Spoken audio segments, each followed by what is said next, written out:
Nah, apa saja sih yang akan kita bahas dalam video kali ini? Jadi di pola-pola hereditas ini kita akan membahas mengenai pautan, lalu pindah silang atau crossing over, gagal berpisah atau non-disjunction, pautan seks, gen letal, dan determinasi seks. Apa sih pengertiannya masing-masing? Yuk kita bahas satu persatu. Gen letal adalah gen-gen yang jika dalam keadaan homozigot akan menyebabkan kematian. Ada dua macam, ada letal dominan dan ada letal resesif. Letal dominan adalah keadaan letal jika gen dalam keadaan homozigot dominan. Ya, contohnya thalassemia pada manusia ya. Kemudian ada tikus kuning dan ada juga ayam redep. Jadi kalau misalkan gen-gen dominannya bersama-sama nih, homozigot dominan, itu akan menyebabkan kematian pada individu tersebut.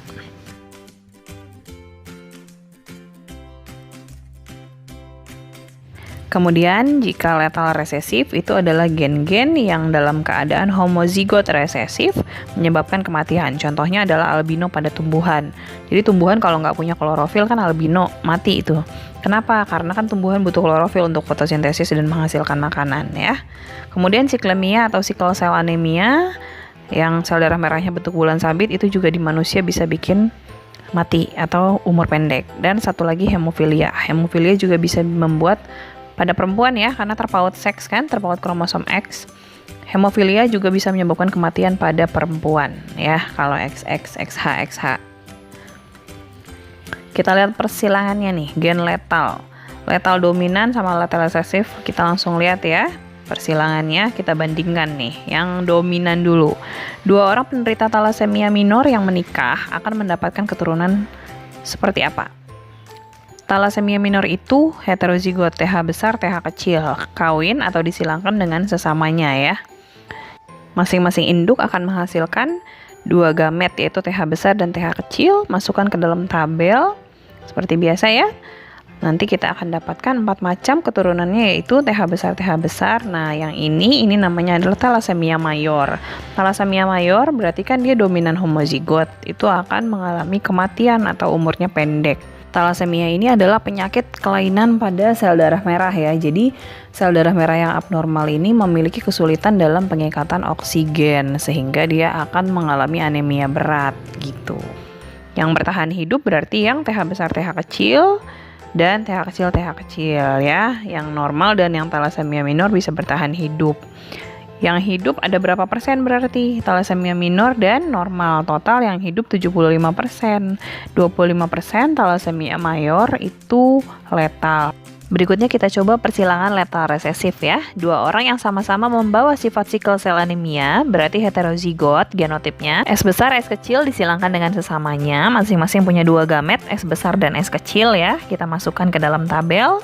Lalu kita akan peroleh 4 macam genotip keturunannya, S besar, S besar, S kecil, ada 2 dan S kecil, S kecil.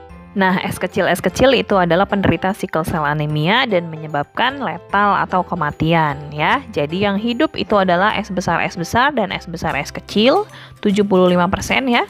S besar itu normal, S besar, S kecil normal tetapi membawa sifat atau carrier. Nah, kemudian S kecil adalah siklemia yang akan mengalami kematian ya. Berikutnya yuk kita coba contoh soal tumbuhan hijau nih ya. Tadi seperti kakak bilang tumbuhan hijau tidak boleh albino. Nah, tumbuhan hijau batang tinggi, G besar G kecil, H besar H kecil disilangkan dengan hijau batang pendek, G besar G kecil, H kecil, H kecil. Induk yang pertama memiliki 4 macam gamet yaitu G besar, H besar, G besar, H kecil, G kecil, H besar, dan G kecil, H kecil.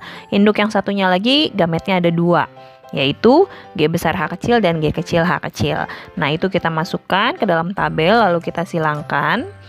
Yang G kecil artinya tidak punya pigmen hijau. Jadi G kecil itu albino ya. Tumbuhan albino itu letal. Artinya tumbuhan yang albino itu akan mati, tidak bisa bertahan hidup lama. Kita anggap dia mati, jadi tidak kita hitung. Kalau ditanya keturunannya yang hidup berarti hanya hijau tinggi dan hijau pendek ya. Yang punya G besar H besar itu hijau tinggi ada 3. Yang G-nya besar dan hanya kecil-kecil berarti hijau pendek. Itu juga ada 3. Jadi perbandingan keturunannya adalah 3:3. 3:3 atau bisa kita sederhanakan menjadi 1:1 ya.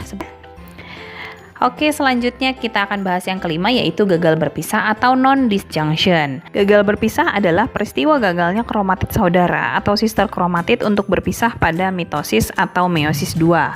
Bisa juga disebabkan karena gagalnya kromosom homolog pada meiosis 1 berpisah menuju kutub yang berlawanan. Jadi, proses berpisahnya sister kromatid dan kromosom homolog itu terjadi pada saat anafase ya. Jadi berarti ini adalah gagal berpisah ini disebabkan oleh abnormalitas pada saat anafase.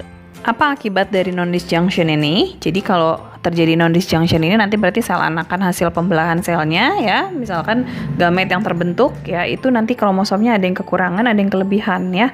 Ada yang kelebihan satu namanya trisomi, ada yang kurang satu namanya monosomi, dan seterusnya ya. Atau ada juga yang langsung ploidinya yang berubah. Jadi kalau misalkan seharusnya kita setiap individu itu jumlah kromosomnya adalah diploid ya, 2 set kromosomnya jadi ada yang haploid, ada yang triploid gitu ya. Nah, ini mekanismenya nih. Mekanisme terjadinya non-disjunction. Kalau seharusnya kan pada saat anafase itu terbagi menjadi 2 tuh, jumlah kromosomnya terbagi menjadi 2 sama persis gitu ya. Jadi 2 sel anak yang terbentuk tuh sama jumlah kromosomnya.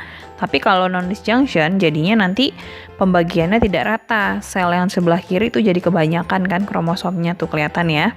Yang sebelah kanan itu kromosomnya kedikitan gitu. Sehingga nanti sel gamet yang dihasilkan itu ada yang kelebihan satu, ada yang kekurangan satu. Nah, apa akibatnya pada fenotip manusia? Jadi kalau misalkan kelebihan satu tuh yang paling umum contohnya adalah sindrom Down ya, trisomi pada kromosom nomor 21. Harusnya cuma 2, cuma sepasang, tapi dia trisomi bertiga ya. Jumlah kromosom autosomnya ada 45. Kalau Turner itu dia justru kurang, monosomi pada kromosom seks. Jadi harusnya XX malah jadi X0. Nah, ini perempuan tapi dia ciri seks sekundernya tidak berkembang dengan baik ya, dan orangnya biasanya tinggi tubuhnya tuh pendek dia. Karena kekurangan kromosom itu tadi ya efeknya ya. Dan biasanya dia mandul nih kalau sindrom Turner nih ya, perempuan mandul. Nah, kemudian yang sindrom Down tadi kakak lupa bilang, sindrom Down itu cirinya adalah wajahnya seperti ras mongoloid. Jadi wajahnya bisa disebut 1000 wajah, kadang-kadang dijuluki 1000 wajah karena banyak yang mukanya sama seperti itu. Kemudian dia IQ-nya rendah biasanya ya, ditambah juga organ-organ tubuhnya terutama jantung tuh biasanya ada kelainan. Itu kalau Down. Kemudian ada juga sindrom Jacob. Sindrom Jacob itu trisomi pada kromosom seks juga, tapi dia kelebihan Y. Jadi 44 autosom plus XYY itu sindrom Jacob. Sindrom Jacob itu cirinya adalah dia kalau secara tinggi tubuh itu nggak ada masalah ya, dia biasa aja, tapi dia biasanya kriminal, antisosial gitu, jadi sejenis psikopat gitu. Kemudian ada sindrom Patau. Sindrom Patau itu seperti yang digambar nih di bawah yang sebelah kiri ya. Sindrom Patau itu dia trisomi pada kromosom nomor 13. Jadi biasanya dia bibirnya sumbing. Nah, terus kemudian ada juga ciri IQ-nya rendah dan biasanya organ-organ tubuhnya banyak sekali yang terganggu. Bisa perempuan, bisa laki-laki ya. Terus kemudian ada juga sindrom Klinefelter. Kalau Klinefelter itu trisomi pada kromosom seks ya. Jadi dia XXY. Jadi harusnya XX aja atau XY aja, dia XXY. Jadinya apa jenis kelaminnya? Jenis kelaminnya laki-laki, tetapi ciri seks sekundernya tidak berkembang dengan baik. Jadi dia hormon laki-lakinya itu kurang. Dan biasanya dia tumbuh kurus, agak gemulai, seperti itu ya. Kemudian sindrom Edward itu trisomi pada kromosom nomor 18 dengan ciri yang hampir mirip dengan sindrom Patau. Nah itu ya, jadi kelebihan satu saja atau kekurangan satu saja kromosom itu bisa berakibat fatal untuk manusia. Nah selanjutnya yang terakhir adalah mengenai determinasi seks. Determinasi seks ini adalah pembeda jenis kelamin pada setiap organisme. Pada manusia dan Drosophila sama-sama memakai sistem XX dan XY. Jadi kalau jantan XY, kalau betina XX. Kalau belalang, jantannya itu kromosom seksnya cuma satu, cuma X aja, X0. Kalau betinanya XX. Kemudian aves, kupu-kupu dan ikan, jantannya ZZ, betina ZW. Nah, kalau lebah dan semut sama rayap ya, mereka itu kan hidupnya berkoloni. Kalau kalian sering lihat yang semut baris-baris cari makanan, itu adalah semut-semut hasil partenogenesis. Jadi ovum-ovum yang tidak dibuahi, dia tumbuh menjadi individu yang haploid dan mandul. Kerjaannya, tugasnya adalah nyari makanan. Itu ya, itu yang kita lihat pada semut lebah dan rayap yang berkoloni itu. Sementara yang 2N yang diploid itu adalah ratunya. Jadi ratunya disimpan di dalam sarang, nggak kemana-mana. Tugasnya adalah menghasilkan telur sebanyak-banyaknya ya. Seperti itu. Nah, itu determinasi seks berarti sudah selesai.